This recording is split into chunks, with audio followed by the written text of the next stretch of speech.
दोस्तों, हमारे देश में रिश्तों को भगवान का दर्जा दिया जाता है। लोग इन रिश्तों को बचाने के लिए अपनी जान तक दांव पर लगा देते हैं। लेकिन क्या हो जब यही रिश्ते सबसे खतरनाक साजिश में बदल जाए। आज की कहानी आपके रोंगटे खड़े कर देगी और आपको सोचने पर मजबूर कर देगी कि क्या सच में कोई इंसान इतना गिर सकता है। ये कहानी है उत्तर प्रदेश के संभल जिले की अनारी थाना क्षेत्र के गाँव बीरावटी की, जहां रहने वाले 45 साल के किसान नरेश कुमार एक सीधा साधा इंसान जिसकी दुनिया बस उसका परिवार और खेती थी। परिवार में पत्नी शीला देवी और 3 बेटे जो दिल्ली में नौकरी कर रहे थे। नरेश दिन रात खेतों में मेहनत करते, यहां तक कि खाना भी वहीं खाते और रोज सुबह सिर्फ चाय पीने घर पर आते। 14 अप्रैल 2026 रात 8:30 बजे हर दिन की तरह शीला देवी अपने पति के लिए खाना लेकर खेत पर जाती है। लेकिन उसे क्या पता था ये खाना नरेश की जिंदगी का आखिरी खाना होगा। 15 अप्रैल सुबह नरेश घर पर नहीं लौटते हैं। फोन किया जाता है लेकिन मोबाइल स्विच ऑफ। अब घबराहट बढ़ती है। शीला अपने जेठ जेठानी के साथ खेत में पहुंचती है और फिर जो नजारा सामने आता है वो हर किसी के होश उड़ा देता है।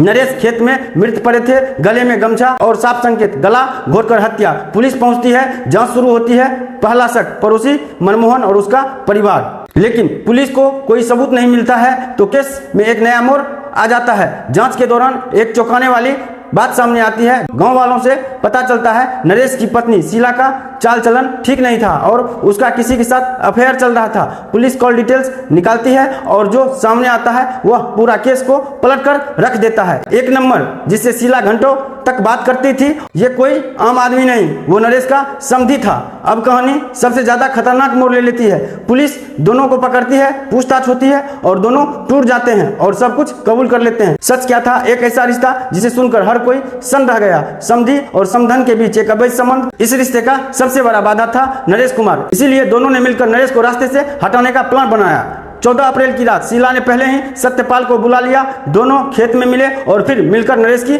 बेरहमी से हत्या कर दी। इसके बाद सबूत मिटाने की कोशिश, झूठा इल्जाम पड़ोसी पर और एक परफेक्ट ड्रामा।